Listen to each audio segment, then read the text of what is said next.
ایک ظالم بادشاہ تھا، وہ کسی نہ کسی بات پر، کسی نہ کسی سوال پر لوگوں کے سر قلم کروا دیا کرتا تھا۔ ایک دن وہ اپنے سپاہیوں سے کہتا ہے کہ جاؤ میری سلطنت میں جتنے بھی لوگ ہیں ان سے یہ 3 سوالوں کے جواب پوچھو، اگر کوئی جواب نہ دے سکے تو ان کے سر قلم کر دینا۔ سپاہی کہتے ہیں بادشاہ سلامت سوال کیا ہے؟ کہتا ہے کہ دنیا کے بیچ کا حصہ کون سا ہے، آسمان پر کتنے ستارے ہیں اور خدا اس وقت کیا کر رہا ہے۔ کچھ دنوں بعد سپاہی واپس آتے ہیں اور کہتے ہیں بادشاہ سلامت آپ کی سلطنت میں کوئی بھی ایسا شخص نہیں تھا جن کو یہ جواب پتا ہو، تو ہم نے کئی لوگوں کے سر قلم کر دیے۔ بادشاہ حیران ہو جاتا ہے اور کہتا ہے کہ کوئی بھی ایسا شخص نہیں ملا جن کو ان 3 سوالوں کے جواب پتا ہو۔ تو بادشاہ اپنی دربار میں ایک بزرگ سے کہتا ہے اگر تم نے کل ان 3 سوالوں کے جواب نہیں دیے تو میں کل تمہارا سر قلم کر دوں گا۔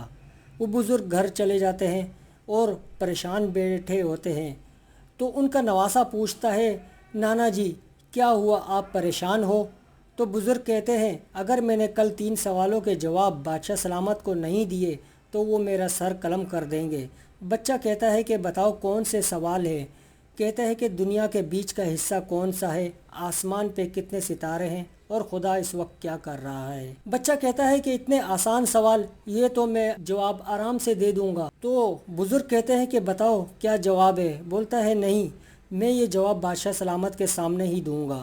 بزرگ کہتے ہیں اگر تم نے جواب غلط دیے تو بادشاہ سلامت تمہارا سر قلم کر دیں گے۔ بچہ کہتا ہے کہ کوئی بات نہیں نانا، آپ مجھے دربار میں لے کر چلو، میں بادشاہ سلامت کے سامنے یہ جواب دوں گا۔ دوسرے دن بزرگ بادشاہ سلامت کے سامنے آتے ہیں اور کہتے ہیں بادشاہ سلامت آپ کے 3 سوالوں کے جواب میں کیا میرا نواسا بھی دے دے گا؟ بادشاہ سلامت کہتے ہیں بلاؤ اپنے نواسے کو۔ جب بچہ دربار میں آتا ہے تو بادشاہ سلامت کہتے ہیں بتاؤ دنیا کے بیچ کا حصہ کون سا ہے، آسمان پہ کتنے ستارے ہیں اور خدا اس وقت کیا کر رہا ہے؟ بچہ کہتا ہے آپ کے جواب تھوڑا مشکل ہے مگر میں جواب دے دوں گا۔ بچہ کہتا ہے آپ کا پہلا سوال دنیا کے بیچ کا حصہ کون سا ہے؟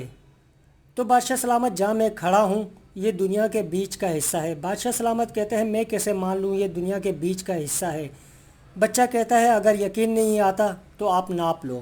اب بادشاہ سلامت کہاں سے ناپیں گے اس کو، اس لیے بادشاہ سلامت کہتے ہیں ٹھیک ہے میں نے مان لیا یہ دنیا کے بیچ کا حصہ ہے، بتاؤ آسمان پہ کتنے ستارے ہیں؟ بچہ کہتا ہے آسمان پہ کتنے ستارے ہیں تو باہر میرا دمبا کھڑا ہے، آپ اس کے بال گنوا لو، جتنے اس کے بال ہیں اتنے آسمان پہ ستارے ہیں۔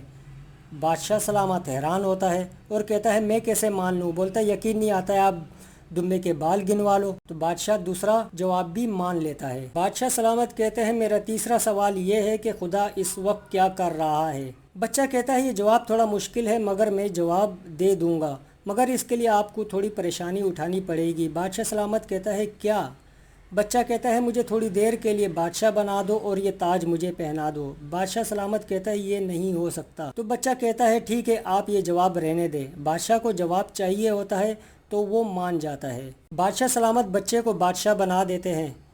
تو بچہ کہتا ہے اپنے سپاہیوں سے کہو جیسا میں کہوں ویسا ہی کرنا۔ تو بادشاہ سلامت اپنے سپاہیوں سے کہتا ہے اب یہ تمہارے بادشاہ ہے، جیسا یہ کہے تم لوگ ویسا ہی کرنا۔ بچہ بادشاہ سلامت کو کہتا ہے جاؤ سامنے کھڑے ہو جاؤ۔ جیسے ہی بادشاہ سامنے کھڑا ہوتا ہے تو بچہ سپاہیوں کو حکم دیتا ہے کہ پکڑ لو اس کو۔ جیسے ہی سپاہی بادشاہ کو پکڑتے ہیں بادشاہ کہتا ہے یہ کیا کر رہے ہو؟ کہتا ہے کہ دیکھا خدا نے اس وقت یہ کیا، تجھے غریب اور مجھے بادشاہ بنا دیا۔